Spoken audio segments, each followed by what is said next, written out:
మన జీవితంలో ఎన్ని ప్రయత్నాలు చేసినా కొన్ని సమస్యలు అస్సలు తీరటం లేదు అని చెప్పి బాధపడుతూ ఉంటారు కొందరు. కొన్ని సంవత్సరాలుగా కొంతమంది ఇళ్లలో నుండి పెళ్లి ఆలస్యం అవుతుండటం, ఎంత వెతికినా మంచి ఉద్యోగం దొరకకపోవటం, లేదా ప్రభుత్వ ఉద్యోగం, విదేశీ ప్రయాణం కోసం చేసే ప్రయత్నాలు విఫలం అవుతున్నాయా, వ్యాపారంలో నష్టాలు, అప్పుల బాధలు, ఇంట్లో ఎప్పుడు గొడవలు, ఇలాంటి సమస్యలతో మీరు విసిగిపోయి ఉంటే వాటన్నిటికండి మన ఇంట్లోనే రూపాయి ఖర్చు లేకుండా చేసుకునే ఒక అత్యంత శక్తివంతమైన పరిహారం అయితే ఉంది. రేపు మంగళవారం రోజు, అది పౌర్ణమి అయిన తెల్లారి వస్తుంది కాబట్టి ఈ పవిత్రమైన రాత్రి మన తలరాతని మనం మార్చుకోగలం. 2 సులభమైన అత్యంత శక్తివంతమైన జల పూజలు ఉన్నాయి. అసలు నీటికి పౌర్ణమికి ఉన్న రహస్య సంబంధం ఏమిటి? మన కోరికల నీళ్ల ద్వారా ఎలా నెరవేర్చుకోవచ్చు? దీని వెనుక ఉన్న పురాతన రహస్యం ఏమిటో ఈరోజు ఈ వీడియోలో చాలా వివరంగా తెలుసుకుందాం. వీడియోని మీరు ఎక్కడా కూడా స్కిప్ చేయకుండా చివరి వరకు చూడండి. ఎందుకంటే చివరిలో ఈ పూజలకు సంబంధించిన కొన్ని ముఖ్యమైన నియమాలను కూడా మీకు చెప్తాము. అంతేకాదండి, వీడియోని లైక్ చేయడం కూడా అస్సలు మర్చిపోకండి. అంతేకాదండి, మీరు ఫస్ట్ సారి మా ఛానల్కి వచ్చినట్టయితే సబ్స్క్రైబ్ చేసుకోండి. అంతకుముందు వచ్చి కూడా సబ్స్క్రైబ్ చేసుకుని వారు ఉంటే తప్పకుండా సబ్స్క్రైబ్ చేసుకొని పక్కనే ఉన్న బెల్ ఐకాన్ని ప్రెస్ చేయండి మరిన్ని ఇలాంటి వీడియోల కోసం. అంతేకాదండి, ఈ వీడియోని మీకు తెలిసిన వారందరికీ షేర్ చేయండి. చేస్తారు కదూ? అసలు నీళ్ళకి పౌర్ణమికి ఉన్న సంబంధం ఏమిటి? ఎందుకు మనం పౌర్ణమైన తెల్లారి ఈ పరిహారం చేయాలి అన్నది చూసుకుంటేనండి చాలామందికి సందేహం వస్తుంది. అసలు నీళ్ళకి పౌర్ణమికి సంబంధం ఏమిటి?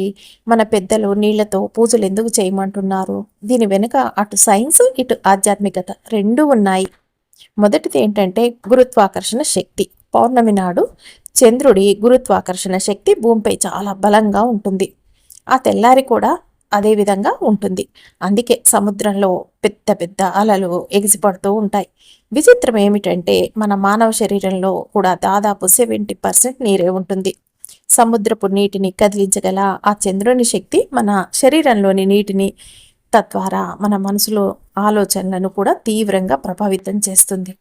అందుకనే పురాణాల్లో చంద్రమ మానసో జాతః అన్నారు. అంటే మనసు అధిపతి చంద్రుడు మనకి. ఆధునిక సైన్స్ ప్రకారం రెండవది ఏంటంటే నీటికి జ్ఞాపక శక్తి ఉంటుంది. వాటర్ మెమరీ అన్నమాట.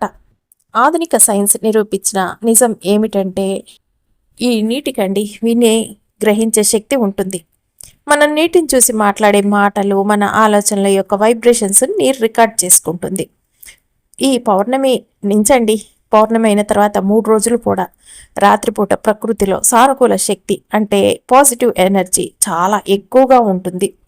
ఆ సమయంలో మనం నీటిని చంద్రకాంతిలో ఉంచి మనకు కావలసిన కోరికల్ని చెప్తే ఈ పౌర్ణమి కిరణాల శక్తితో పాటు మన సంకల్పం కూడా ఆ నీళ్ల అణువులలో బలంగా రికార్డ్ అవుతుంది. ఇది ఒక అద్భుతమైన ఔషధ జలంగా మారుతుంది అని చెప్పాలి. ఇంకొకటి వచ్చేసి ఏంటంటే ఒక పురాతన కథ కూడా ఉందండి. చంద్రుడి అనుగ్రహం ఏ విధంగా ఉంటుంది అన్నది కూడా మనం తెలుసుకుంటే పరిహారం మనం చాలా ఈజీగా చేసుకోగలుగుతాం. దీనికి సంబంధించి అండి మన పురాణాల్లో ఒక చక్కటి కథ అయితే ఉంది. అనగనగా పూర్వం సోమదేవుడు అనే ఒక పేద బ్రాహ్మణుడు ఉండేవాడు. ఆయన చాలా మంచివాడు, కానీ తీవ్రమైన దరిద్రం, కుటుంబంలో ఎప్పుడు గొడవలు, మనశ్శాంతి లేకపోవడంతో విపరీతంగా బాధపడుతూ ఉండేవాడు. ఏం చెయ్యాలో కూడా తెలియక ఒకరోజు అడవిలో ఒక గొప్ప మునిని ఆశ్రయించాడు. ఆ ముని సోమనాథుని పరిస్థితిని చూసి, నాయన పౌర్ణమి రాత్రి లేదా పౌర్ణమి వచ్చి వెళ్ళిన తర్వాత 3 రోజులు రాత్రుల్లో ఏదో ఒక రోజు రాత్రి చంద్రుడు తన షోడశ కళల్లో అంటే 16 కళల్లో అమృత కిరణాలను భూమిపై కురిపిస్తాడు. ఆ సమయంలో నువ్వు ఒక స్వచ్ఛమైన పాత్రలో నీటిని తీసుకొని చంద్రకాంతి కింద ఉంచి నీ బాధలన్నీ తీరాలని ఆ చంద్రుణ్ణి సాక్షిగా ప్రార్థించు అని మార్గం చెప్పాడు. ఆ ముని చెప్పినట్లే సోమదేవుడు పౌర్ణమి రోజు రాత్రి కుదరలేదు. ఆ తెల్లారి రాత్రి ఇక ఆ నీళ్ళని తీసుకొని చంద్రకాంతిలో ఉంచి మనస్ఫూర్తిగా వేడుకున్నాడు. మరుసటి రోజు ఉదయం అండి ఆ పవిత్ర జలాన్ని నీళ్ళంతా చల్లి కొంత భాగం తాగాడు. ఆశ్చర్యకరంగా కొద్ది రోజుల్లోనే అతని మనసులోని భయం, గందరగోళం పోయాయి. అతనికి అద్భుతమైన ఆలోచనలు వచ్చి వ్యాపారంలో నిలదొక్కున్నాడు. ఇల్లంతా కూడా శాంతి, ఐశ్వర్యంతో నిండిపోయింది.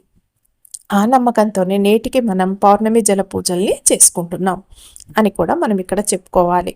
ఇంకొకటి ఏంటంటేనండి, మొదటి పూజ వచ్చేసి మూన్ వాటర్ మేనిఫెస్టేషన్. ఇక ఇప్పుడు మనం ఈ పౌర్ణమి రాత్రి చేయవలసిన 2 ముఖ్యమైన పూజలు ఏమిటో స్టెప్ బై స్టెప్ చూద్దాం. మొదటిది పూజ ఏమిటి? మొదటి పూజ మూన్ వాటర్ మేనిఫెస్టేషన్, అంటే చంద్రజల ప్రార్థన. దీనికి పెద్దగా నియమాలు లేవు. అశుభకాలంలో ఉన్నవారు, పీరియడ్స్ టైంలో ఉన్న, లేదా ఆ రోజు తెలియక మాంసాహారం తిన్నామని కంగారు పడ్డా ఎవరైనా సరే దీన్ని చేసేసుకోవచ్చు అనమాట. దీనికి ఎలాంటి రూల్స్ ఏమీ లేవు. ఎలా చేయాలి అని చూసుకుంటే, రాత్రిపూటండి ఆకాశంలో చంద్రకాంతి బాగా కనిపించే ప్రదేశానికి, అంటే మీ ఇంటి టెర్రస్ కావచ్చు, కిటికీ దగ్గర, లేదా కారు పార్కింగ్లో సురక్షితమైన చోటు, మీ ఇంట్లో ఎక్కడైతే మీకు చంద్రకాంతి బాగా పడుతుందో అక్కడికి వెళ్ళండి. వెళ్ళి ఈ ఒక్క విషయం గుర్తుపెట్టుకోండి, మీరు తెల్లటి దుస్తులే ధరించడం చాలా మంచిది. మర్చిపోయి నలుపు కానీ నీలం కానీ ఎలాంటి దుస్తులు వేసుకోకండి, తెల్లటి దుస్తులే ధరించండి ఈ పరిహారం చేసేటప్పుడు. ఇక ఇలా ధరించిన తర్వాత మీరు ఏ పాత్ర వాడాలి అంటే, ఇక్కడ మీరు ఒక గాజు సీసా మాత్రమే వాడాలి. స్టీలు లేదా ప్లాస్టిక్ సీసాలు అస్సలు వాడద్దు.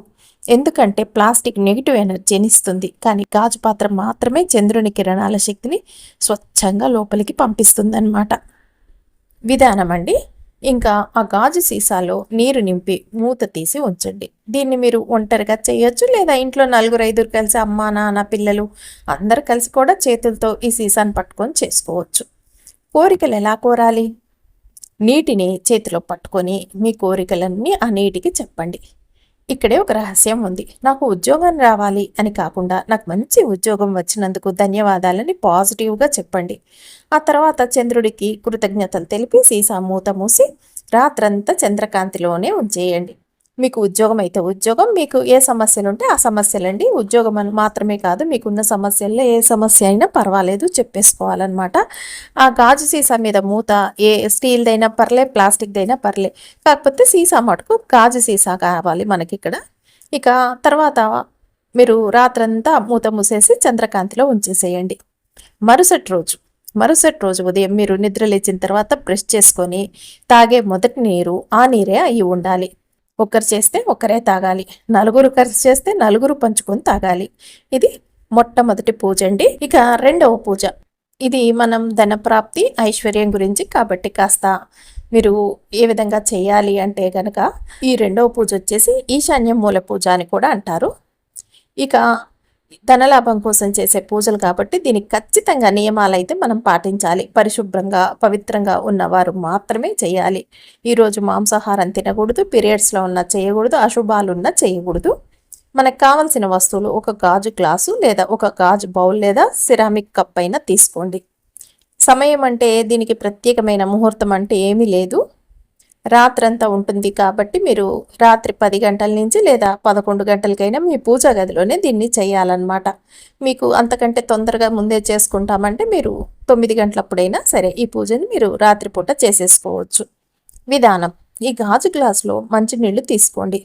చంద్రుడి సంఖ్య 2 కాబట్టి ఆ నీళ్లలో 2 రూపాయల నాణ్యాన్ని వేయండి. ఆ తర్వాత కొద్దిగా పసుపు పొడి వేయండి. అలాగే తెల్లటి సువాసన గల పువ్వులు వేయండి. ఒకవేళ మీ దగ్గర సువాసన గల పూలు దొరకలేదనుకోండి, మీరు పచ్చకర్పూరం యాలకులు కూడా వేసుకోవచ్చు. ఒకవేళ పూలు ఉన్నా కూడా మీకు ఇష్టమైతే ఈ పచ్చకర్పూరాన్ని యాలకుల్ని కూడా వేసుకోవచ్చు, అది మీ ఇష్టం. ఆ తర్వాత మీరు ఏం చేస్తారంటే, మీ వంశదేవతను ఇష్టదైవాన్ని మనస్ఫూర్తిగా ప్రార్థించి ఆ నీటి పాత్రని మీ ఇంట్లో లేదా హాల్లో ఈశాన్య మూలలు అన్నమాట ఇక రాత్రంతా ఉంచండి. వాస్తు ప్రకారం ఈశాన్యమూల అనేది దైవమూలం. అక్కడ ఈ చంద్రజలాన్ని ఉంచడం వల్ల ఇంట్లో నెగిటివ్ ఎనర్జీ అంతా పోతుంది. మరుసటి రోజు ఉదయం మీరు స్నానం చేసిన తర్వాత ఆ పాత్రలో నీళ్ళని తీసుకొని ఇల్లంతా పిచికారీ చేయండి. మీ వాహనాలపై, కారు, బైకు, ఏ బండ్లు ఉంటే దాని మీద చల్లుకోవచ్చు. మిగిలిన నీళ్ళని మొక్కలకి పోసేయండి. తర్వాత ఈ 2 రూపాయల నాణ్యాన్ని ఏం చేయాలి? ఆ నాణాన్ని తీసి ఒక పసుపు బట్టలో లేదా పసుపు సంచిలో పెట్టి మీరు డబ్బు దాచుకునే చోట బీరువా, గల్లా పెట్టే లేదా హుండీలో భద్రపరచుకోండి. ఇది మీ ఇంట్లో ధనాకర్షణ పెంచుతుందన్నమాట. ముఖ్యమైన నియమాలండి ఏంటంటే, ఇప్పుడు చాలామందికి వచ్చే కొన్ని సాధారణ సందేహాలు అనమాట. ఏంటంటే, ఈ ఒక్క పౌర్ణమికి చేస్తే ఫలితం వస్తుందా? లేదండి. కేవలం ఒక పౌర్ణమి రోజున చేస్తే సరిపోదు. ఏడాదిలో వచ్చే 12 పౌర్ణమి రాత్రులు దీన్ని నిరంతరం చేశారే అనుకోండి, ఒక నెల ఏదైనా కారణం వల్ల మిస్ అయినా పర్లేదు, కానీ ఒక సంవత్సరం లెక్కన పెట్టుకొని చేయండి. వచ్చే ఏడాది ఇదే సమయానికి మీ జీవితంలో గొప్ప మార్పులనైతే మీరు స్పష్టంగా చూస్తారు. మీరు ఇప్పుడు జూన్లో చేశారు కదా, మళ్ళీ జూన్ కల్లా మీకు మంచి మార్పులైతే వస్తాయి. అంతేకాదు, మీరు ఇప్పుడు ఈ జూన్లో చేస్తే జూలై కల్లా మీకు మార్పులు అనేవి కనపడటం మొదలవుతాయన్నమాట. ఇక మీకు పిల్లలు లేదా జంతువులు వీటిని పడేస్తాయి, నీళ్లను పెడతాయని భయం ఉంటే చంద్రకాంతి పడే కిటికీ లోపల లేదా ఎటువైపైనా నెట్టు ఉన్న ప్రదేశంలో సురక్షితంగా ఉంచండి.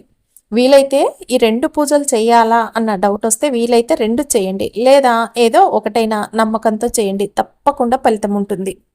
ఈ రోజుల్లోనండి చాలామందికి భయం, ఆందోళన, గందరగోళం, సందేహాలు ఎక్కువైపోయాయి. మనం ఈ పని చేయగలమా, విఫలమవుతామా అనే భయాలు వెనక్కి లాగుతూ ఉంటాయి. కాబట్టి ఇప్పుడు మీరు చేసే ఈ జల పూజలు అనేవి మీ మనసులో గందరగోళాలను తొలగించి మంచి స్పష్టమైన మనసుని మీకు ఇస్తాయన్నమాట. పూర్తి నమ్మకంతో, విశ్వాసంతో ఈ పౌర్ణమి రాత్రికి ఈ చిన్న పరిహారాన్ని ప్రయత్నించి చూడండి. ఈ వీడియో మీకు చక్కగా ఉపయోగపడుతుందనే అనుకుంటున్నాం. కాబట్టి వీడియోనండి మీ ఫ్యామిలీకి, మీ ఫ్రెండ్స్కి అందరికీ షేర్ చేయండి.